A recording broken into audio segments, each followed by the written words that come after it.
Hey everyone, welcome back to Ready to Connect. I'm Ryan, I'm Heather. And I'm Lisa. and today we're continuing our Haunted America series, continuing with the Midwest states. Can't wait to hear all about North Dakota, South Dakota, Nebraska, and Kansas. But before we get into that, does anyone want to share anything fun or interesting that happened over the past week? Yes, Okay, I you got want it, to Heather. talk about I want to talk about how we take energy for granted for like a hot second here. Sure. You know, energy truly has no boundaries. Energy, I think we limit our thinking just because we're in such an instantaneous society, but it is a real thing. It is a real something always happening, whether it's static or clean energy or renewable energy or just the sun's energy moving through. But over the weekend, decided to do some antiquing. Love going to antique stores, love listening to all the old pieces talk to me, where they've been, where they've come from, and why they're in the stores. But we decided to go to up to Westfield, Mass, Hmm. and Lisa and I actually have some friends that live in Westfield, Mass, and we haven't seen them in a very, very long time. And so, to myself, as we rolled into Westfield, I was like, "Gee, I wonder how, my friends are doing." And left it there, completely left it there. Went into the antique store, and no sooner, about 20 minutes later, my phone is binging, and it's our friend messaging me, "Hey, I miss you. Can we come for a healing? Would also like to do a reading with you." And I was like, it just goes to show you, when you think about somebody, that person, if they're tuned in, they're getting the message. You know, if you ever get that feeling you need to call somebody, call them. If you ever get the feeling you need to check on someone, check on them. Energy just has no boundaries whatsoever. And I'm totally excited that they're coming to visit. Like, it's been several years. So how exciting is that? It just re-solidifies over and over again that we are energy, we are one, we are what we think. And if you're manifesting, keep working at it, because it really does work. That's amazing. I think that's so cool. Yeah. I know, like, hadn't thought about them in years because we haven't seen them, right? And like, boom, literally within 20 minutes, she's blowing up my messenger. "I want to come Yeah. see you." And I mean, it's just incredible. So, when you're sitting there and you think you need to talk to somebody, you're wondering how someone is, call them, FaceTime them, do whatever it takes, because that's a real interaction happening. Right, Lisa? Right, Yeah. Ryan? Often when you get that kind of nudge, when you say, "Oh, I'm thinking of somebody," like randomly out, even if you're not visiting their town like you were in Westfield, um, and you think of somebody, it's more often than not, they're doing the same thing, and you're getting that energy transference to yourself. You're getting that nudge. And either they're thinking about you, they're thinking of contacting you, or they're wanting to talk to you and they just aren't reaching out. And so always follow that little spiritual nudge. I say that energy nudge. So yeah. Uh and it's funny because when you messaged me, I think you sent me a picture of a Darth Vader mask, which I now want to have. Um and you said you're in Westfield. I thought you were actually going up to see them. Oh, no, no, I Yeah. actually But haven't. so Listen, I was thinking of them too at that moment. So that's really kind of cool. Yeah. Yeah. it Yeah. was really cool. So Yeah. don't ever give hope, right? Like, don't ever give up faith. Always listen to that kind of Yeah. quiet speak in the back of your mind or in your ear, if you're clairvoyant, or in that gut feeling where you just know. It was incredible. Like, Yeah. again, it was just gee, I wonder how they are, and boom, she Yeah. heard. Super cool. How about you? What did you guys do this weekend? I well on Friday, I had a full day of clients Saturday. So Friday I kind of took for myself a little bit and I met up with my sister-in-law and we did one of our sister dates. We are getting together once a month to do something fun. And we went to the Korean soul spa and sauna. for body scrubs and massage. And I'm going to just say that it was a really interesting experience. I would repeat it. I would do it again. I'm just not going to repeat exactly everything that went on. Just put it that way. I had a great time with my sister-in-law. I always do. So it was a fun experience to have, and I feel very close to her now. So there you go.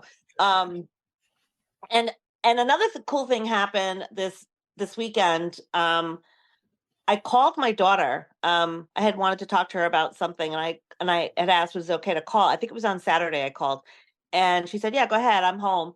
And unbeknownst to me, both her and her husband were in their living room on the floor with Cole, my grandson, doing tummy time. He's practicing trying to crawl, and so I called, and usually he loves the phone. He likes to go towards electronic devices. I don't know. Our kids are being born exact as digital babies, I guess, but um apparently she didn't show him the phone, but she had me on speaker, and he just heard my voice, and he stopped what he was doing, turned his little body around, and tried to crawl to my voice. So Wow. cool. I'm like, do you think he actually recognized it was me? He goes, of course he did. So that just made me so happy. My little grandma heart just exploded, kind of thing. And yeah, so he's really starting to do the army crawl now. So he's mobile. He's mobile. I was watching him yesterday, and I forgot to tell my daughter about this, but he went over to one of the little cupboards, but on their TV, the table that's under the TV, and started trying to open it. And I went, uh-oh. And he stopped immediately, and he turned around like, oh, it's caught. He turned around and he tried to like fake play with a toy. It was the cutest thing ever. Cutest thing ever. But yeah, that was my weekend. Otherwise, it was just kind of chill. Yeah. Hmm. Yeah. How about, yeah. So, Wow. Well, speaking of connections and everything, I felt like I had a connection in a different way. Speaking of energy and whatnot. So usually, as I've talked about on this podcast as well, like I have a strong connection with my grandmother that passed, and it's incredible because she still pops up on Facebook, like in the chats area on the side. Whenever if I need a message or if like someone in the family needs a message, her face will just pop up there. And so that's what happened again the other day. And I was like, okay, who needs a message? Like, so Exactly. it was just so cool because she passed away, I'd say maybe almost 7 years ago. Um, and no one has access to her Facebook. Like years ago, when my grandfather was around too, and he was on the computer, it was like, okay, maybe he logged into Facebook, and it just happened to still be like her Facebook. But sure. Yeah. but since then, like no one has access to the laptop or the phone or anything. So it's just incredible that it's like she'll just still just pop up every now and then, and I just find it cool that that still happens. It's Yeah. super cool. I have a similar thing. My grandma didn't have Facebook, but Yeah. um, every now and then it's a picture that pops up and it says your grandmother's prayers are still with you. Mm. And for whatever reason, whenever I need to hear from my grandmother, that that little post or picture just pops up into my feed, and it's like, okay, I hear you, Sunda, and it's cool, right? We get these little signs, even if it's not, full on connection. We get these little signs of that they're watching over us, right? Right, Yeah. right. Yeah. Exactly. My mother who's passed, she had a Facebook account, and I thought I had deactivated because I had the password, Mhm. after she passed away.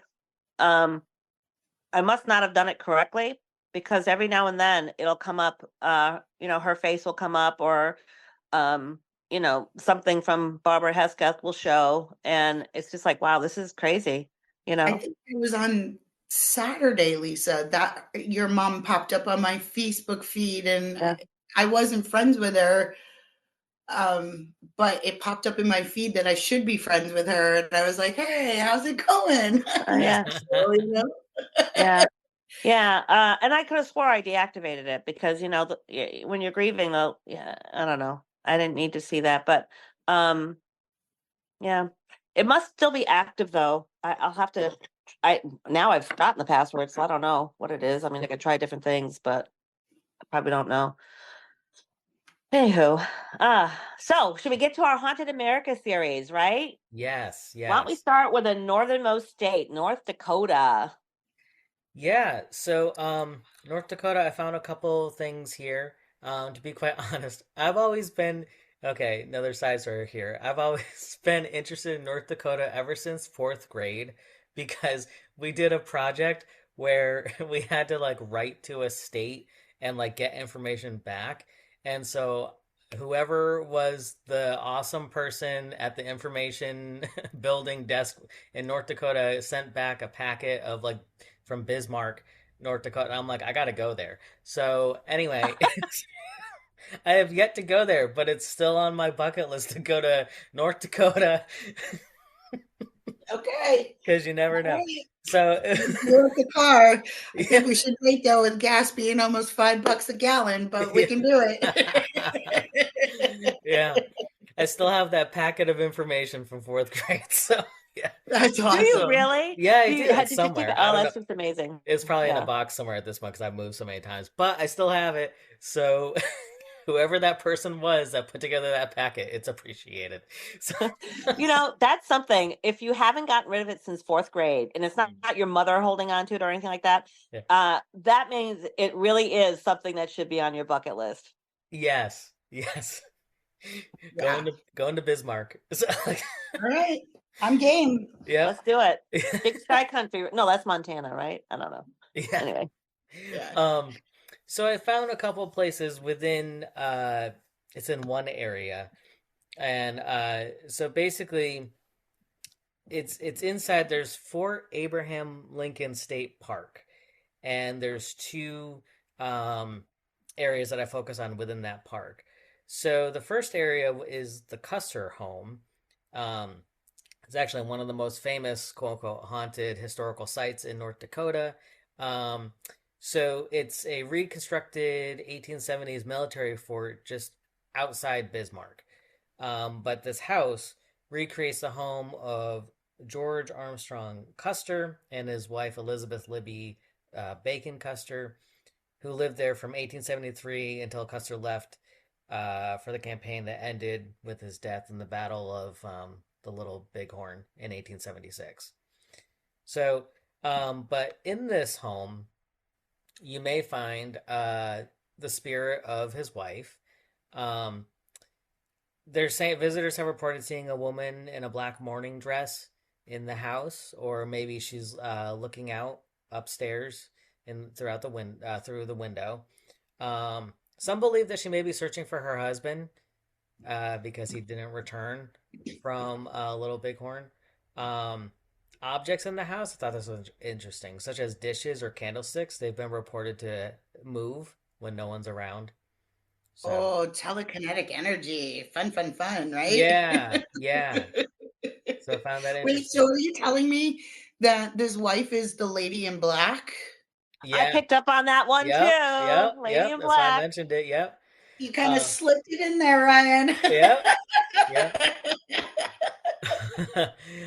You may actually see General Custer himself.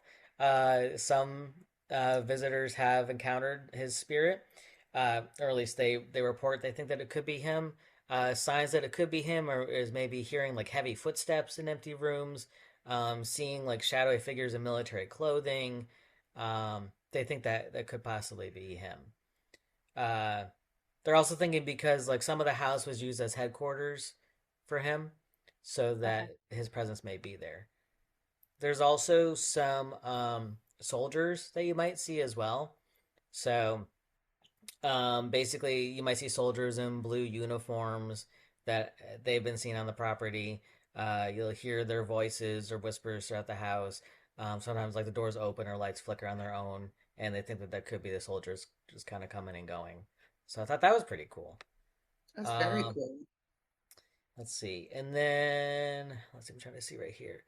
There's also inside the state park is also so aside from the fort and everything. There's it's called Reconstructed on a Slant Village. It's a historic Native American village site that many visitors think that it could be quote unquote haunted. They have see spiritual energy. or sense it. But basically, it's on a slant village. It was originally a large earth lodge settlement of the Mandane people. I might have been butchering that. But it existed from roughly like the late 1500s to the late 1700s. So at its peak, the village had dozens of earth lodges and hundreds of residents. It sat along the Missouri River. Um, it was also a major trade center for Plains tribes. And then the site was abandoned in the late 1700s. And let's see. So, but what they're saying is, let's see, I'm trying to find here the spirits. I had it in my notes. Here we go. So the most commonly mentioned spirits are believed to be ancestors of the Mandan people who once lived in the village. So you may see shadowy figures moving between the reconstructed earth lodges, silhouettes standing on the ridge overlooking the village. Um, I feel like this is kind of common in what we talk about, like the feeling of being watched. Um, but I could see it as maybe they're just curious. There's also a woman seen near the lodges, a woman in traditional clothing. She usually appears briefly at dusk and then just disappears. Um, and Heather, you may find this interesting. You can also hear distant drumming or like Yes. the chanting sounds as well. Yeah. Footsteps near the lodges. So And yeah, that's what I was looking for at the Trail of Tears. I was looking for, that residual energy of, is there drumming? Is there chanting happening? Is there prayers happening? Or, right? So this is confirming, like, when you do go to a native site, that you can possibly visually, auditorial, right, hear some native tradition happening. That's very cool. I'm glad you were able to find that. yes, yes, yeah. That's why I was like, oh, I got to share this because that's just so cool. Like, Yeah, it would be incredible just to be there and experience, hearing the drumming, the chanting, and possibly seeing, spirits from that time period as well. So, absolutely. I've but seen them in their regalia and just their everyday kind of life. And yeah, that's very cool. Well, there's a reason for me to go with you on this road trip. yep, we're gonna go outside Bismarck. So like, we'll stop by I the love it. information area I love first it. and thank people. Yeah. So, but yeah, but that's what I found at North Dakota. Just a tidbit, but it is just interesting to see a lot of historical. Um, I want to say artifacts. So that's not the right phrase, but anyway, a lot of historical things happening there with spirits. So, Absolutely. That's very cool. Good yeah, find. Good find. yeah. Awesome. Well, All right. In South Dakota, we'll go just the state below it. I focused on two different hotels. Now, I've been to South Dakota by family when the children were young. We did an RV trip, Colorado, Wyoming, we in South Dakota. I think we poked into North Dakota just to say we went there, but we didn't actually stop. But in South Dakota, there is a town called Deadwood, South Mm. Dakota. They actually do like reenactments of gunfights and stuff in the town center because it's a tourist place to go. But Deadwood is the whole town is known to be pretty haunted. But there are a few buildings in town that most people from South Dakota would say belong on the list of most haunted places in South Dakota, and one of those is called the Bullock Hotel. Um, so the Bullock Hotel, just a little history, it was built in 1895 and it's named after the Deadwood's first sheriff, Seth Bullock. Okay. And that sheriff is said to be the main haunter of the Bullock Hotel. But it started first as a warehouse, not a hotel, and it turned into a three-story hotel after that. The hotel was originally built and decorated in Italian and Victorian style. Oh, Oh, yes. So so that would just be like Heather's like dream right yeah. there, being Italian and loving the Victorian style. The original hotel has a large dining area, a big lobby, a kitchen, and a pantry. Um, there's a place called Branch House, which is just adjacent to the building, and that today houses 7 of the most beautiful suites in South Dakota. The Ayers family purchased the hotel in 1976 and they made it into a hardware store. So, wah Hmm. wah. But in Um, 1991, that building was purchased by the Bullock Properties and it was converted back to a hotel. And even though the hotel, the original furnishings and stuff inside of it had been sold off, they were really careful to restore it back to its original glory. Hmm. With nice. the changes that the former 63 rooms were now only 28 because they were made into larger suite style rooms. So it's apparently a really beautiful place to stay. So you can stay there.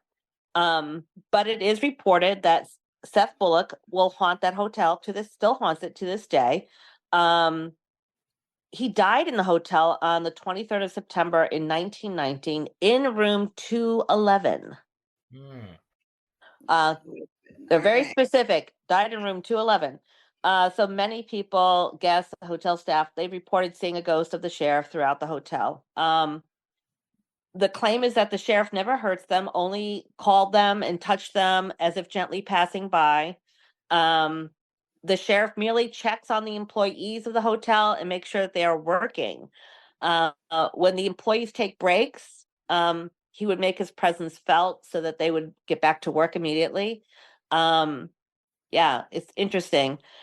Now, there have been several ghost hunts here at the hotel, and never has a night gone by where something paranormal hasn't happened on one of those ghost hunts. So that's a good one to get on to, you know. Um, Absolutely. so the second and third floor rooms of the hotel is probably a little bit more active. The guests have reported seeing different kinds of occurrences, such as alarm clocks going off by themselves, televisions turning on, even when they are unplugged. Hmm. And Wow. Wow. yep. And an antique clock will chime on its own accord, even though it hasn't been working for several years. Love it. And showers will turn on. Okay. All What do they right. Uh-huh. think we smell? I mean, what's going on? Do they realize we use deodorant in this stage I, and age? I don't know, but if I'm sleeping and all of a sudden the shower turns on in the bathroom, that's a little creepy. Um, Yeah. so so if you're not interested in paranormal, probably don't go stay at this hotel. It is said that the basement of the hotel is another active area. The sheriff is joined by several other spirits because you can hear piano play on its own. And apparently, in the basement, I think there's a bar or like a lounge down there. Glasses and dishes are frequently get thrown around. Oh, okay. Oh, There you go. So that's the wow. Bullock Hotel in Deadwood, South Dakota. Now, our family did go through Deadwood. We didn't stay at the hotel because, like I said, we had an RV. Um, and it was a very interesting town, very worthwhile staying and going there and checking it out. It's a lot of fun. So when we do our Haunted America road trip, we'll definitely have to stop into Deadwood. I think my kids panned for gold or something nearby, or just fun. But now if we go over to Rapid City, South Dakota, which is in the Black Hills area, there's the Alex Johnson Hotel. Hmm. So now, back in early 1920s, the vice president of the Chicago Northwestern Railroad was named Alex Johnson, and he decided to build a grand hotel in South Dakota's Rapid City. And he wanted to make it spectacular, and he wanted something spectacular, and he wanted it to be a tribute to the Lakota Sioux tribes that lived in the area, as well as the stunning Black Hills of the area. So trying to kind of meld those two. So construction of this hotel began in 1927, and they were opened the following year on July 1st in 1928. And the resulting building was designed to blend together Germanic Tudor architecture for the tremendous German pop presence that was there and the Plains Indian heritage. So that would be something to see. Yeah. Absolutely. I have met several natives that have come from that area, and their folklore and their traditions are very steeped because they've managed to keep um, their heritage together. Even their language is getting written down now because they have enough tribal members that are able to translate into onto paper now. So that's a great find. Yeah, I would love to see this hotel. Just being German myself, I would love to see how that's all blended together. Yeah. Here's an interesting note about this particular hotel, as it relates to its use. Um, it was used as lodging for Alfred Hitchcock, Cary Grant, and Eva Marie Saint when they were filming the classic North by Northwest movie. Oh, wow. Wow. In fact, Alfred Hitchcock even incorporated the name of the hotel into the dialogue of the film. So that's interesting. On multiple occasions during the film's dialogue, the speakers referenced the Sheraton Johnson Hotel. Um, so, yeah, it's interesting. The, the hotel history, it's been a place that people use to do weddings, social events, business gatherings, but not all of the hotel, Alex Johnson's history has been positive and happy, though. There have been a considerable number of tragedies in the hotel. There have been reported 8 deaths at the hotel. Some of those deaths remain unsolved. Some people may attribute those deaths apart or in total to the fact that the hotel Alex Johnson is ranked as one of the most haunted places in South Dakota. So here's what happens at the hotel. Apparently, they've had ghost hunters, like even some of the TV shows that you see, the ghost hunters and stuff come out and do ghost hunts, and those paranormal investigators have had quite an experience there. Um, there was a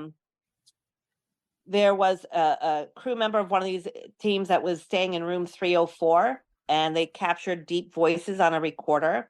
They've captured on their those cameras, what are they, infrared cameras or the thermal camera, picked up figures uh, in rooms that those people weren't there. Uh, Squeaking noises, footsteps, door opening in room 802 when a crew member was staying there. And apparently this crew had a dog that is trained to pick up paranormal activity and ghostly presence, and they refused to go into room 802. Wow. Yep. And apparently that room had a lot of EMF readings, strange knocking sounds, things moving on their own. One of the crew members from this paranormal team had the feeling of breath being blown on them, like exhales near them. Yeah, when nobody was like close enough to do that. So let's see. There have been ghostly figures seen, 3 different people. One of the people that have been supposedly seen at this hotel is, of course, Alex Johnson, who died in the hotel, another death in the hotel in 1938. Many people believe he remains on this property to ensure that it's operating properly, just like the sheriff was at the Bullock Hotel. People have said they have witnessed a ghost of a little girl on the 8th floor of the hotel. According to guest statements, the little girl likes to run up and down the hallway, knock on doors, but then will vanish. They also say you can Handling hear like her red rum. She's just running. running, knocking on doors. They say you can hear her giggling in the hallway, All right, at least as she's well as running giggling. up and down the stairs. A little bit of a happy girl ghost, not the shining red rum. Yeah. Um, and of course, one of the most tragic and controversial ghosts for this hotel is a bride who died on her wedding night. Oh, Um, People have given her the name Lady in White because when she is seen, it is said she's still in her wedding dress. Although some people claim she committed suicide, friends of the woman claim she was murdered because of large inheritance that she had waiting her. Um, no evidence was found to confirm murder, though, so it remains a suicide. Some people say that the woman haunts room 812. So we have room 802, 30, what was it, 304, and now 812 that we could stay in. There's 3 of us, 3 rooms. absolutely. We got this. Yep. Um, I so feel two like rooms. I feel like we should back up for a second, though. Um, myself, you, and Ryan, we all know who Alfred Hitchcock is, but for our younger listeners, Sir Alfred Hitchcock was actually a British born filmmaker who made classic original horror movies. It's where, film industry and cinema industry came forth. And it's, I think, with our generations maybe possibly being younger, they don't know who Alfred Hitchcock is, but Alfred Hitchcock was well known for what? The Birds? Was that like his famous horror movie? Psycho would be his most famous.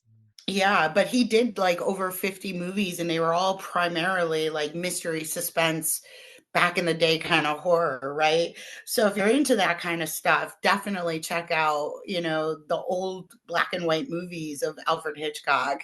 I feel like sometimes we forget we're a little older than some of the generations listening, maybe. So I wouldn't want someone to be like, who the hell's Alfred Hitchcock? They have Google. They have Google. And second of all, you think Robin would let us train Watson to, like, snuff out some ghost? Or I don't know, Probably.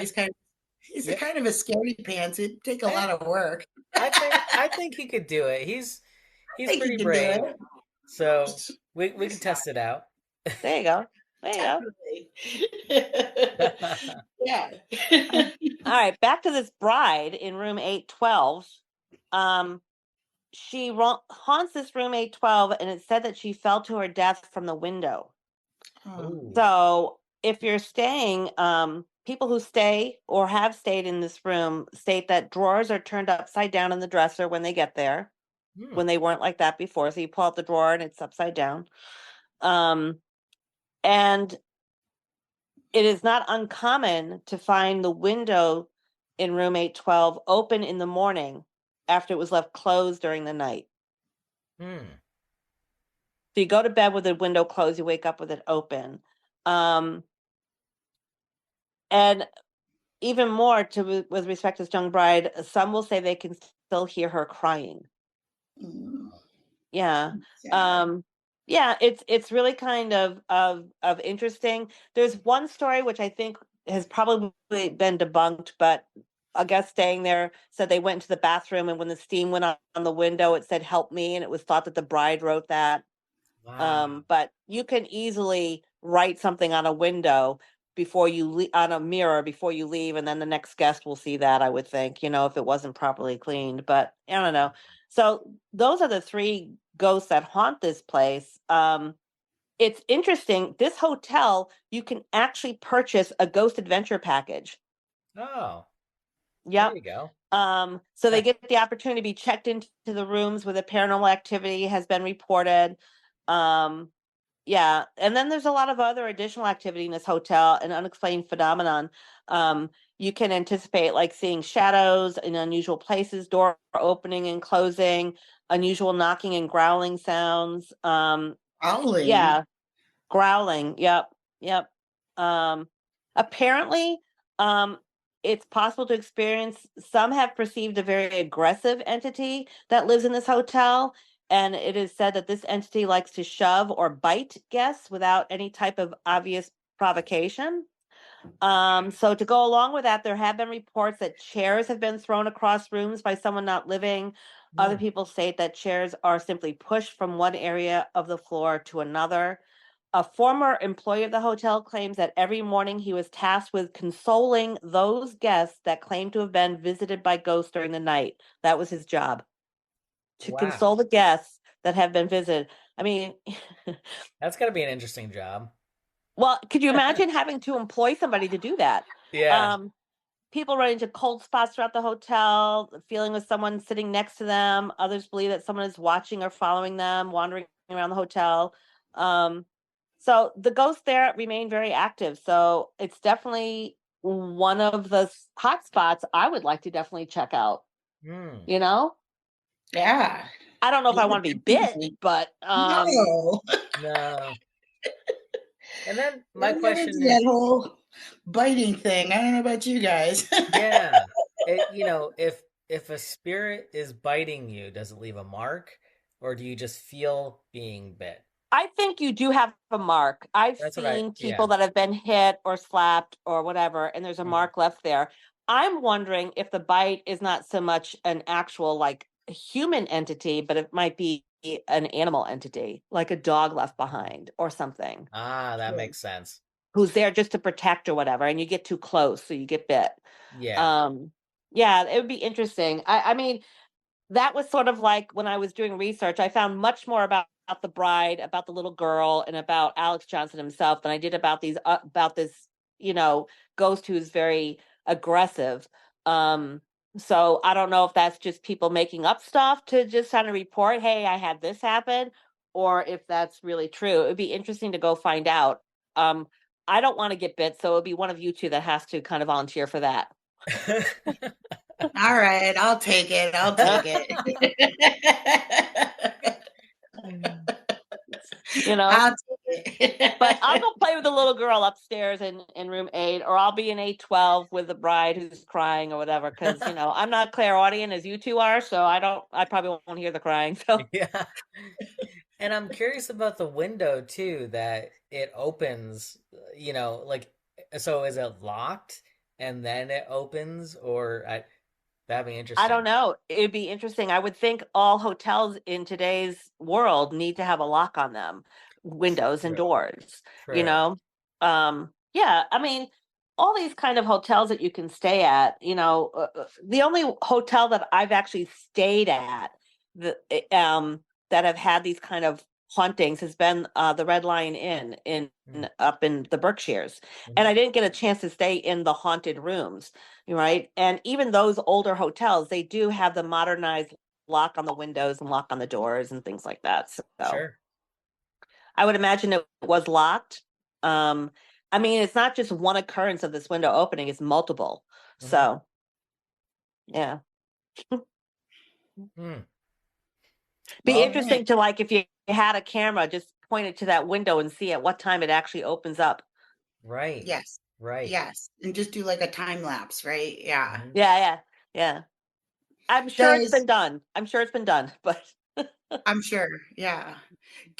Ryan, does Artist Media Haven have um a time lapse or a camera that we could do that, or do you just use a regular video camera and just speed it up afterwards? How does that actually work?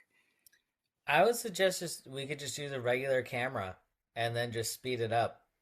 Okay. I've done it with my phone. Yeah. I've Yeah. I've filmed myself doing an art project on time. I think there's a one of the things you could choose is time lapse or something like that, or whatever it is, and then you can just speed it up. Yeah. Okay. All right. Good to know because I'm not technically, I'm technically challenged, so it's good to know.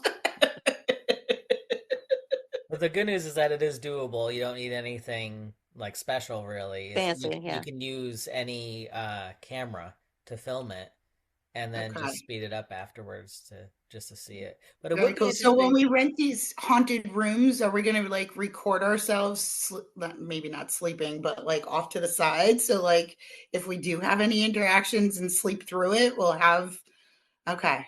We All could right. do I that. can do That's doable. Yeah. it. Hey, we got to bring back proof for our listeners, I right? know, right? Right. And I'd be curious, okay, with this window, going back to the window here, if it opens up at the same time, like every night. Oh, you know what? I didn't find any research about like when it opens, just that it Hmm. opens before morning comes. Because it said Interesting. that she jumped out the window to her Right. death. Right. So it in the night of her wedding. Wow. So That's something. Too bad we now whether couldn't she was find. jumped or pushed, I don't know, but Yeah. Well, yeah. if we could maybe find the historical record of her death certificate of like approximately what time she died, that would that would allow us to hone in about that time. Because normally energy like that, it'll be consistent. It'll be like a repetitive, right, residual thing. So maybe there's a death certificate we could find where there was a time of death on it. Hmm. Or That's we a just good let point. the camera run.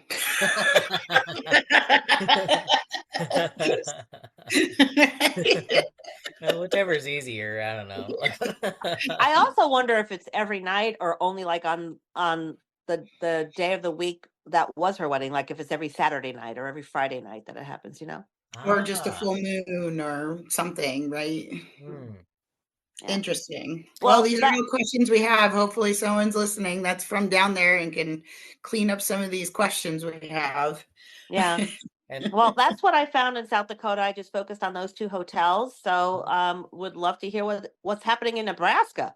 Nebraska. Holy cow. Nebraska's got some deep eerie history going on here.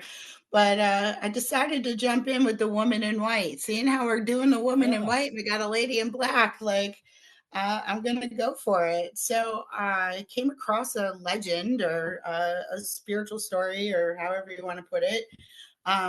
It's a woman in white in Doane College Library at Doane University. And it is said that it happened about in the 1900s. And the young lady's name was Emma. And she used to be on, her father taught at this university, and she was playing and fell down the elevator shaft. ooh, um yeah, ah, tragic, right? Like, because yeah, old elevators have all those gears, and oh, yeah, just tragic, right? And oh, so I was like, wow, that's sad, but here we are, we're representing Our Lady in White. Her name was mm, Emma. And she is seen in the theater, and she is seen in windows through several counts of ghost hunters that have gone in there and investigated. And you can go to this library and you can tour the campus, obviously. um, but people say you can hear her footsteps, and you'll get the cold, like when she has officially jumped down the elevator shaft, you'll feel the cold presence of her soul, which I don't know, maybe that's a little kind of That's very poetic sounding, right? very poetic. Yeah, she jumped and you're cold, but we'll give it to him. We'll give You it know, to I him. I might feel that. You never know. Being clairsentient, that could happen. true. Absolutely. Absolutely. But people say they see her, and that she has a lot of emotional trauma. Well, if I was a little girl and fell down an elevator shaft, I'd probably have a lot of emotional trauma too. I mean, Yeah, who wouldn't? Who wouldn't? oh, Yeah, exactly. yeah, that's tough. But she is very attached to this place because this is where her daddy taught, and this Mm. is where she grew up, and until she didn't grow up. And it is said that Emma is very much an intellectual haunt, so she will interact with you. And so when we start traveling through Nebraska, we need to stop and say hi to Emma at the university. It'll be a good pit stop, right? Yeah. Um, Definitely.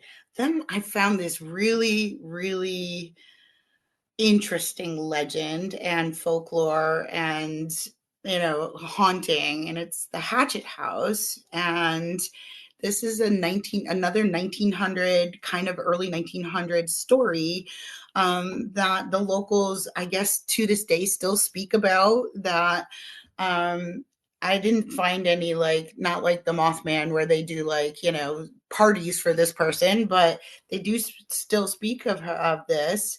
And the story is that a teacher murdered all her students.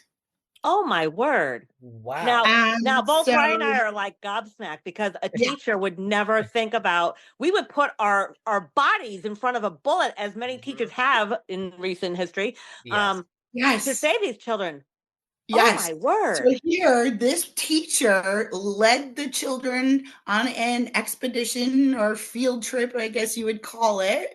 And I can see both you being former teachers, like taking your kids out on a trip, right? And keeping them all corralled and all that good stuff that happens, right? But this teacher took her students out, and and she literally murdered the whole class. She threw them off a bridge, Oh, and oh, this is horrific. making me I'm having a visceral reaction to this. This is making me sick. It's so sad. It is so sad that this woman was so desperate and whatever was going on in her life.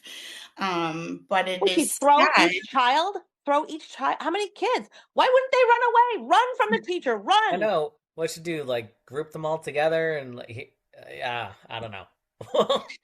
Pat him Like, on the back.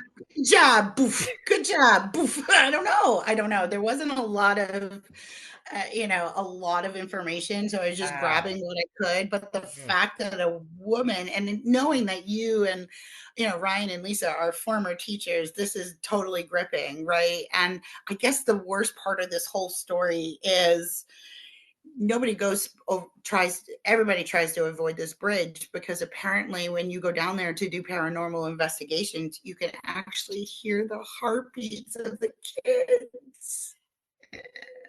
I would Not my probably thing. feel it. I would um probably feel it. Oh God, I can't even. yeah, so we're probably not going to put this one on our haunted trail list when we do take this ride. no. But yeah, I thought it was so tragic, but like something that needs to be spoken about, right? Like, Yeah. Yeah. you think about our teachers, our day and age, and how much pressure they're under to teach our children still, but also make sure they're doing good on these tests that they have to take for the states, and like get them ready Mhm. for college. And I mean, the pressure is immense now. And when we look back into the 1900s, I mean, was there such thing as college? Probably not. I mean, it was more up to the teachers back then to just get them educated enough to go out into the world, right?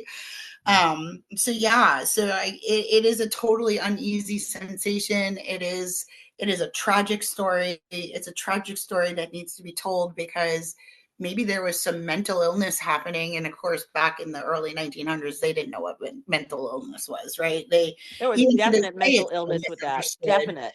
Yeah, definite mental Yeah, illness with that. definite, just to push your children, any child, off a bridge. But yeah, so Yeah. that was very tragic. But it's the legend is the bridge is called the Heartbeat Bridge, and you can actually go paranormal investigate this. And not that I really want to, but I think the story needs to be told, that there's the undertone of mental illness, there's the undertone of, how much pressure teachers are to, you know under to teach our youth, to because they're the next generation that's going to take us where we need to go, hopefully, right? Hopefully. um then the next location, again, I don't know, I ended up with all the sad stuff today. Other than Well, you but know what they say. You know what they say about the hauntings and spiritual energy and things like this that happen. It comes about a lot from just tragedy, right? Mhm. Whether it's a suicide, a murder, or some sort of tragic something, and that's where you get a lot of this type of hauntings and stories of hauntings. So I'm not surprised that a lot of it is sad. Yeah. yes, yes. And then I came across the Weeping Water legend. And the it's actually located in Weeping Water, Nebraska, and it's a Native American folklore that or legend that is still told in the heritage.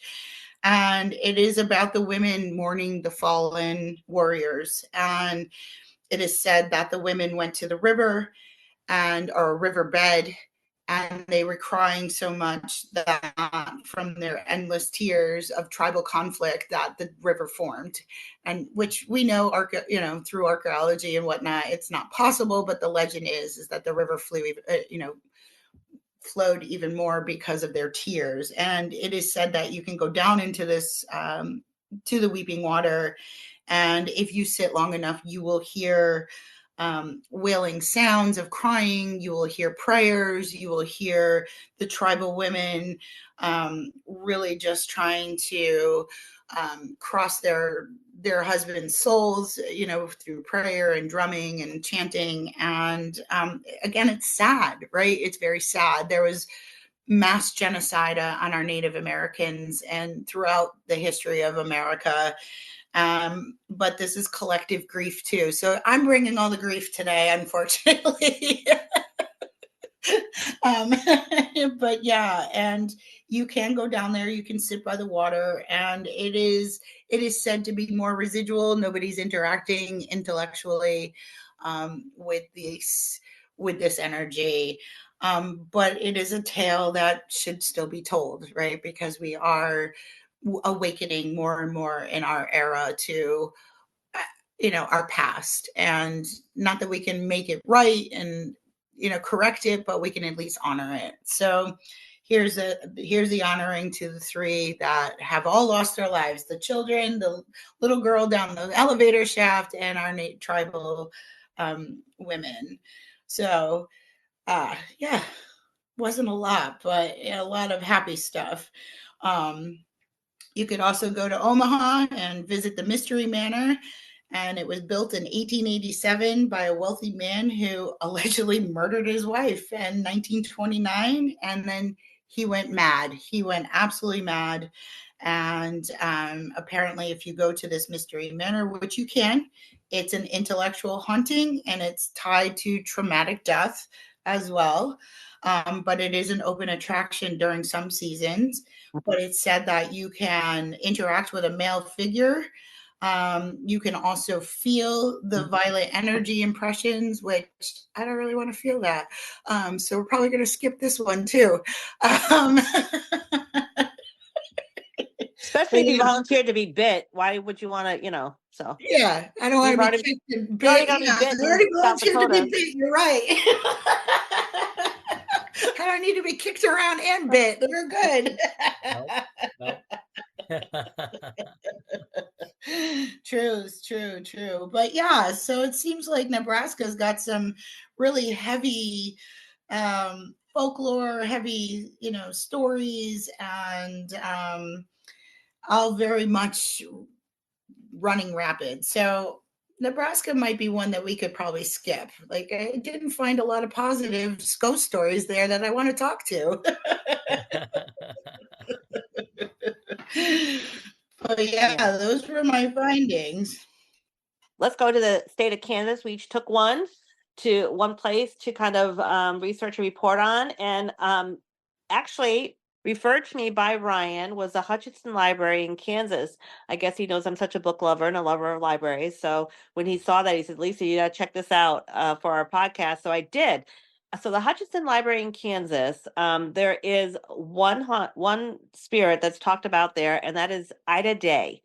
Um, Ida Day was the library director from 1916 to 1925 of this library. In 1917, during the library remodeling, Ida and her assistants cataloged and classified every book, a thing which was never done before.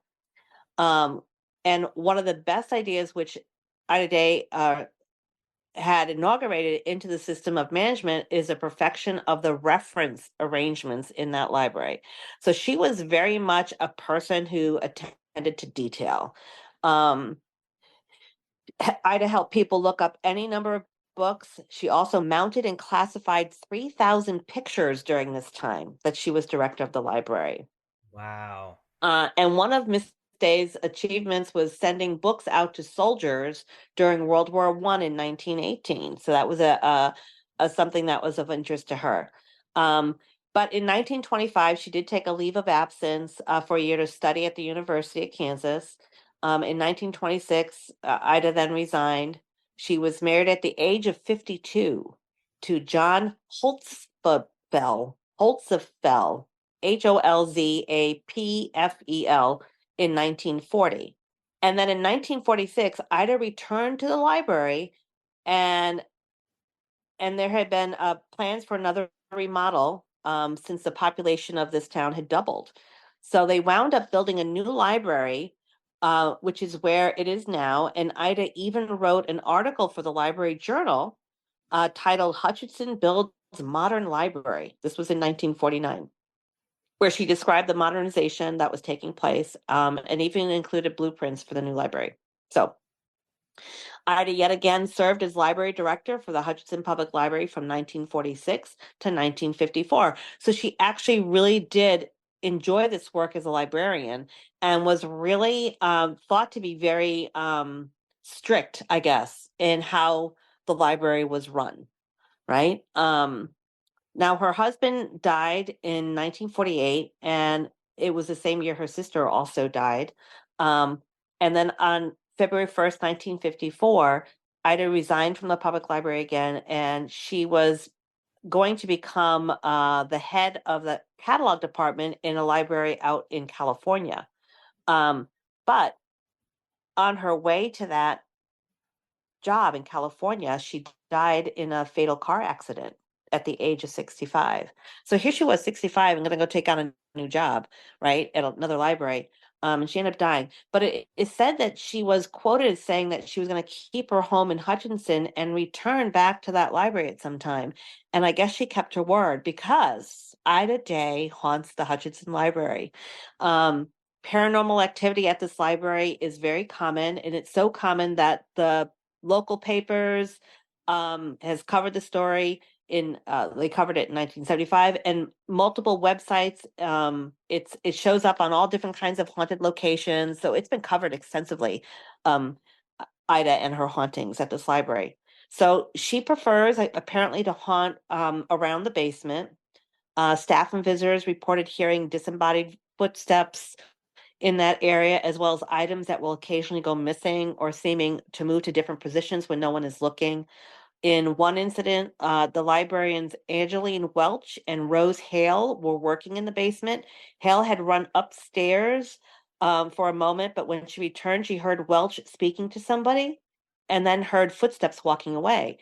When she asked who she was talking to, Welch claimed that she hadn't been talking to anyone and no one else was even down in the basement. So she obviously didn't hear Welch. She heard, um, somebody else. The next day, Rose Hale had an even weirder experience when she saw a lady standing by the stairs who then vanished into thin air. She didn't recognize the woman, but when she described it to a colleague, it was apparent that the person Rose Hale had seen was Ida Day herself. There's a beautiful photo of Ida Day. I imagine it hangs in the library. There's another woman, her name is Kate Lewis, and she works as the marketing and communications at the library, or at least at one time did. Um, and she had her own experiences for unexplainable things in the library. One of which is when she was first given a tour of the basement, she got chills. She felt the hair on her head stand up. Another experience was she was taking photographs with her 7-year-old daughter for a stuffed animal sleepover program that I guess the library wanted to do. Um, and now her daughter doesn't know about the library ghost, and she didn't want to scare her from the library, so she never told her about the Ida Day ghost hauntings. But they walked it to the location where the children's services supplies are, which include puppets and paper mache sculptures in the oldest area of the building that was built in 1951.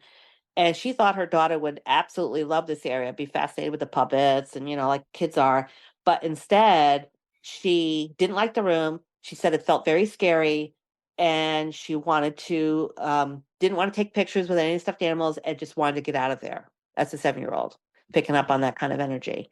Um, Now, the business manager of the Hutchinson Public Library, Tina Stropes, had a strange encounter with Ida Day, and I would say that was like in 2003, I think it was reported. Um, Stropes was working on payroll, adding up timesheets when her calculator started printing out 0.00 repeatedly, just kept chugging out 0.00. So it was decided that Ida Day was wanting to get paid, but she didn't work any hours, Strope had said. So it wasn't the only time it happened, apparently, because the next month doing payroll, Strope's calculator did the same thing. And she told Ida that she wasn't working any hours, so she wasn't getting paid, and the calculator stopped spitting out the zeros. Wow. Very interesting. Yeah. Yeah. There have That's been other experiences. Visitors have reported being poked, and when no one would be there. Some had a feeling of being watched. So, Ida Day definitely does go around the library, I guess, making sure things are run appropriately. And I will tell you, having worked in a public library when I was in college, I worked in the children's room, but I did different things throughout the library. Down in the basement, it can be pretty scary down in the basement of a library. There's a lot of stacks of archived things down there. Um, at least in the public library where I grew up, our old printing kind of press when we used to make posters that were not digitally made, kind of thing, was down there. And you could definitely get the creepy feelings in a basement of a library for sure. one of my Just one of my first jobs was at Cheney Library in Manchester, Connecticut, and was it really? Yeah, it Yeah. was one of my first jobs as a young lady, and, yeah, you're totally right. We would go down into the basement and use the card catalogs and find, you know, all the interesting history and talk about haunted. Like, you would feel the teenies there. You would feel, their when you would look through their historical information. So I totally understand what you mean. Yeah. Yeah. Incredible.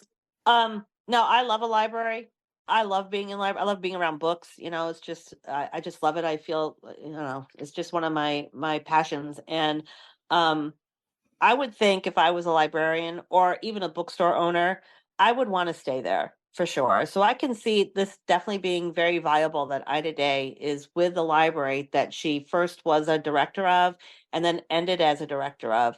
And I mean, if you read reports about Ida Day and her personality, she's very much, yeah, attention to detail, very strict about things and stuff. So I could see her wanting to check up, almost like the other two hotel owners were in spirit, wanting to make sure things are run well. I can see that. And if someone's not doing something right, they get a poke, or or whatever. Yep. Or Yep. maybe if something wasn't put in the right place, she moves it to where it's supposed to be. I could see that. Yeah, I feel bad that the little girl felt creepy feelings though. Yeah, Um, but it could have been creepy to her because it's not something she ever experienced. yeah, it could be. And fear Yeah. happens when, or that creepy feeling happens when we don't understand something. We automatically turn it into trauma, drama, or okay, I'm okay in this situation, right? Yeah. So I love the fact it sounds like an intellectual hunting because of the interaction with the calculator and then the person saying, "Hey, you're not getting paid because you work no hours," and then it's stopping, that kind of thing. Um, so I can see it as an intellectual haunting for sure. Um, yeah, I just different accounts. So I appreciate that path to me, Ryan, when it comes to investigating the library. I thoroughly enjoyed it. So what'd you Sure. find, Ryan? Well, I found Old Abilene Town. It's a recreated Old West frontier town museum. That was like a mouthful of words in Abilene, Kansas. And the site it preserves buildings, artifacts, and stories from the late 1800s, which was a cattle-driven era. So it was one of the most famous cow towns on the frontier. And so found this interesting. I had a slight connection just because I grew up in a small town called Ellington, and I used to make the joke we used to have more cows than people there. But now that Not we switched. anymore, but that was the theory back then. Mm-hmm. Well, I used to live in Ellington myself. That was where our first house was, and Ellington has changed dramatically. I mean, there's no more little golf course there. I mean, and how many stores have been built up there? It used to be just cows everywhere. You're right. Mm-hmm. Mm-hmm. Exactly. Yeah, even across from my parents' house, there was a farm and everything, and cows everywhere. But things have changed over the years. So, Yeah. um, so a little history here. It said during the between the years 1867 and 1871, there was a cattle boom. So thousands of cowboys drove herds up the Chisholm Trail to Abilene's railheads. Uh, then, as travelers came in, then came in gambling halls, saloons, gunfights, you name it, all types of things happening there. Um, so now what they're saying is, let me see here. Okay, they're saying because of the violence and gunfights and whatnot. So it was in the late 1800s. It was notorious for shootouts and drunken brawls, and so now they're saying that when you go to visit this town, you can hear phantom boots on wooden boardwalks. You can hear in the distance gunshots or the spurs. Um, you get the feeling like someone's walking behind you in empty buildings, things like that. There's also the Alamo Saloon. It's one of the most famous buildings in this town, and basically it's a reconstructed saloon. And some activity going on there is glasses moving or rattling on their own, cold spots inside the saloon, the smell of cigar smoke or whiskey when no one's present, which I feel like we've talked about that before. Like, Yeah. especially if you have like wood. Doesn't that Yeah. absorb the smell? Yeah. Wood will hold on to the smell of smoke for sure. So I mean the cigar smoke smell, it depends, I guess, how pungent it is, maybe. Hmm. But whiskey, that's I don't know about that being held No. in wood. Yeah.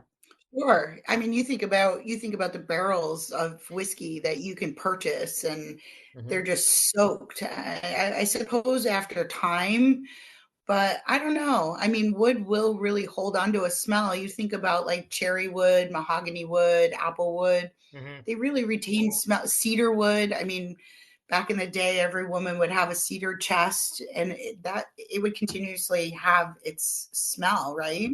True. So could very well be whiskey soaked and still emanating that smell. True. That's true. It's a good point. Mm. Um, some visitors have also seen a lady in a Victorian dress. All Uh, right. so yeah, so they usually see her. I found this fascinating. They usually see a woman in a long 19th century dress walking near the storefronts or inside the buildings at dusk.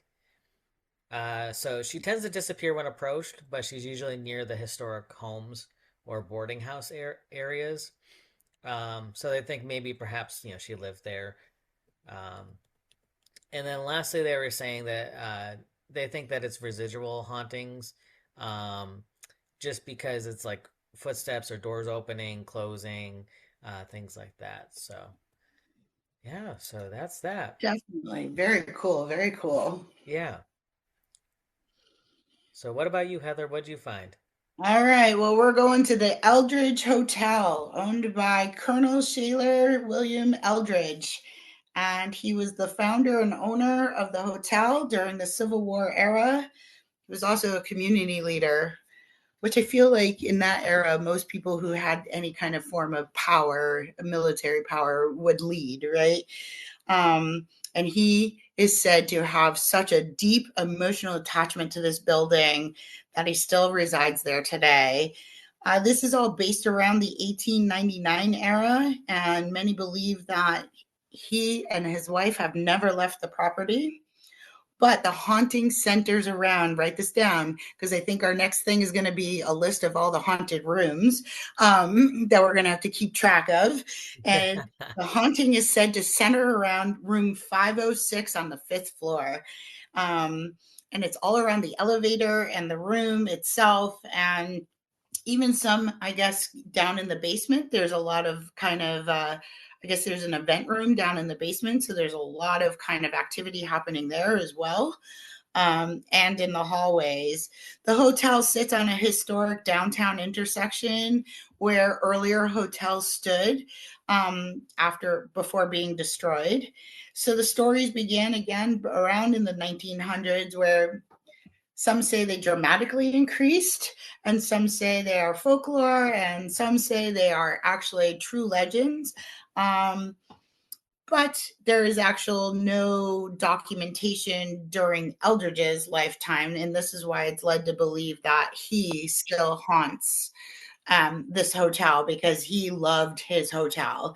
And so it has intense history, though. The whole hotel, the original Free State Hotel, which was before the Eldridge Hotel, it burnt down in 1856, and Eldridge is the one that rebuilt it. And then it was again destroyed um, during the Quantrill's raid in 1863. And and then he rebuilt it again in 1865. Um, and then again, it was replaced with a grander structure in 1925. So this hotel spot has like seen so many cycles of destruction and rebuilding and recreating, and it's created this immense energy that is still felt today by most of the documentation that I've been reading. But the belief is that Eldred loved his hotel so much he refuses to stop watching over it. Um, people say because it's the original cornerstone for early buildings, especially inside room 506. People say there's a portal. Love this, right? Love Yeah. checking out portals. Portals are fascinating. I want to be able to see you come and go because I do believe when we think of someone, they'll come in. And if they're crossing through a portal, I want to see this portal. But some say that this is also residual hauntings because there's just so much cycle of destruction and rebuild. And but you hear footsteps, you'll feel like someone's checking on you, making sure your visit's going well. Doors open, the elevators will just move up on their own, which I mean, in this day and age, our digital elevators are going to move up and down regardless because they're going to go to a base floor. But I'm assuming when they talk about here, and of course, this is an assumption, but when they talk about an elevator moving, it must have been the older elevators, the ones that were like, all geared and hand cranked or whatever. Um, People say you will hear echoes of people greeting you as you come into this hotel of welcome and let me take your bags. And how cool is that? Like, totally different atmosphere versus what we just left in In Nebraska? yes. Totally. They do say there's a lot of residual creaking of the floors. You can hear footsteps on the concrete. People say you will sense someone in your room, especially this room 506, watching over you, making sure your stay is absolutely, comfortable.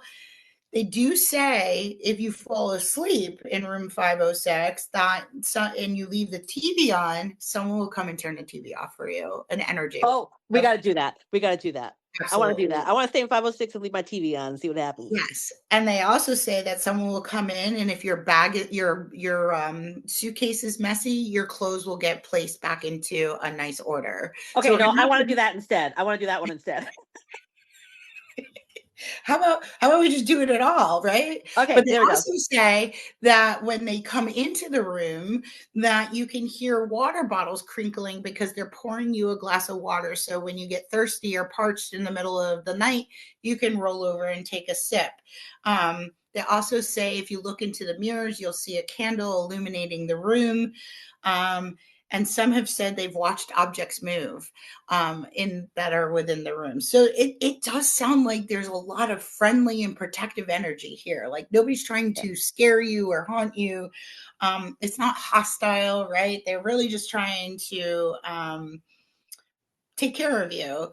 They do say if you go downstairs into the smoking room, that you will the staff reports repetitively that you will see a figure sitting in the chair, which they believe is the colonel, smoking his cigar, or you'll smell the cigar, and no source, obviously, current source happening.